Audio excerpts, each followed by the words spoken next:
You didn't accidentally get married to an emotionally unavailable man. Your nervous system chose him. Now, until you understand why, you won't be able to break that cycle and you'll continue living in that same pain.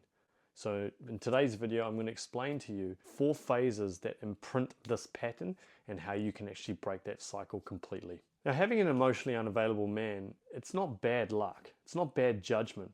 It's your nervous system, and it has roots to your childhood. But part of breaking that cycle is actually having the deep awareness of it. Once you gain that awareness, then everything changes. Now, the first stage is the imprinting phase. See, between ages 0 to 7, that's when we learn what love actually feels like.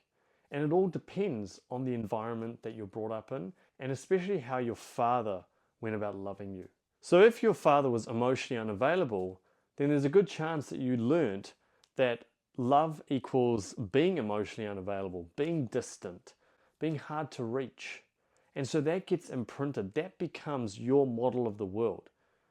And the thing is that think of when we're a child, that we're just basically a blank slate, a blank canvas. And so the way that we view the world is what's actually imprinted on that canvas. And so if you're around a father who was emotionally unavailable and maybe abandoned you on some level and so on, then that's what becomes your normal. It feels familiar to you. And essentially, it becomes your template. And it's survival. It's not a conscious thing, it's a survival strategy. And it becomes imprinted and wired into your system. Now, part number 2 is familiarity over happiness. You see, your nervous system seeks familiarity, not what's healthy. And so when you meet an available man who's kind and generous and caring and provides you with the foundation that you think you need, what happens is your nervous system goes, this is not familiar. This is not what I'm used to. And so it feels boring. It doesn't feel right for you. Maybe that feels like there's no connection, that there's no spark. And so what happens? You tend to reject that man. And so then when you actually meet someone who is a bit more emotionally unavailable or distant, or their heart's a little bit closed up, there's a part of you that goes, this feels right. This feels normal. This is what I'm used to. And so it's a survival strategy. It's how it's been imprinted inside of you. And I know that's so tough. And it's probably tough to hear, because a lot of the times we move forward in relationships because we genuinely on the inside think that we love that person. We might see little glimpses of their ability to connect and love and so on. And that's the part that we want. But unfortunately, on the other side, the shadow side, there are those deeper, darker aspects of them that you're drawn to because it feels familiar. You're not broken, it's just how you've been wired over the years. Now, part 3 is the subconscious belief. And this is where we start going a little bit deeper.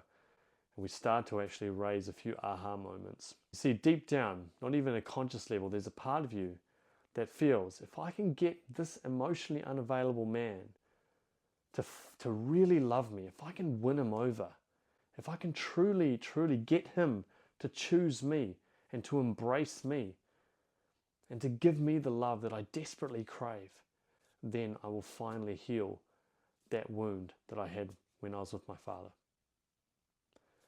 And that is an extremely difficult task to have to deal with. It is a very, very difficult burden to hold on to. Ultimately, it's an unconscious attempt to try and heal childhood pain. And if I can get him to open up, to love me in the way that I need, then finally I will be enough. But here's the real truth. You can't heal a childhood wound through an adult relationship adopting strategies like that. It simply won't work. And part 4 is the nervous system explanation. You see, when you meet a man who's loving and caring and calm and so on, your nervous system goes, this feels boring. This has no energy. There's no spark. There's no calm, because once again, it's not something that you're used to. You see, when you meet an available man, you feel calm. And so the nervous system goes, look, there's no chase, there's no anxiety, there's no stress, there's no pain. And so this feels boring. And so even though that man is probably the right person for you, it feels wrong. There's no spark, there's no connection on any level as well, because you're not experiencing what you're used to experiencing.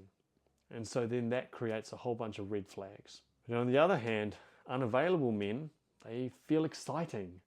Your nervous system is on fire. There's adrenaline, there's hypervigilance. You're trying to earn love just like you probably used to when you were younger. And so what ultimately happens is you've mistaken anxiety for attraction. You've mistaken calm for no spark. And that's often why so many people let a really good catch slip by. And then they end up being married to someone who's not actually a very good fit for them at all. And I know that's hard to hear. And I'm not saying that if you're with a man who's bringing out some of these wounds that they're a bad person or that you can't make it work. But the problem is that if you're coming from a place where your wounds are driving it, if your wounds are running the show, then you're not showing up in your most authentic way, and that is not going to allow the relationship to stand the test of time. And even if you still stay together, you're not going to actually have that connection and that depth that I know that you're probably craving. Now, part 5 is breaking the pattern. Now, how do we go about this? There's a 4-step process. And the first step is to become aware of the pattern, like you're actually identifying now. Step 2 is to heal the father wound. Understand what was actually happening when you were younger. Doing the inner child healing, grieving what you didn't get. It's such an important part of the journey of transformation and healing. Step 3 is to retrain that nervous system and actually teach it that available love is actually what real love is all about. That's the magic. That's where the beauty of all of it is. And you have to let your nervous system relax and actually embrace that kind of love. And step number 4, practice staying with some of the discomfort if you choose to actually go out and try and find another person. If another man comes up to you and he's demonstrating some of that available love, allow yourself to be with that feeling. Actually give your nervous system the permission to say, hey, this is safe. This is okay. But then go back to step number 1. If it starts feeling uncomfortable, become aware of the pattern and then work through the respective steps. And part number 6, if you're married at the moment and you're seeing these patterns, the question is what do you do at this point? Well, you've got a couple of options. One is you can actually leave. If you feel like this is not serving you, if it's not healthy in any way, then potentially the step might be to actually go through and divorce or separate or whatever it may be.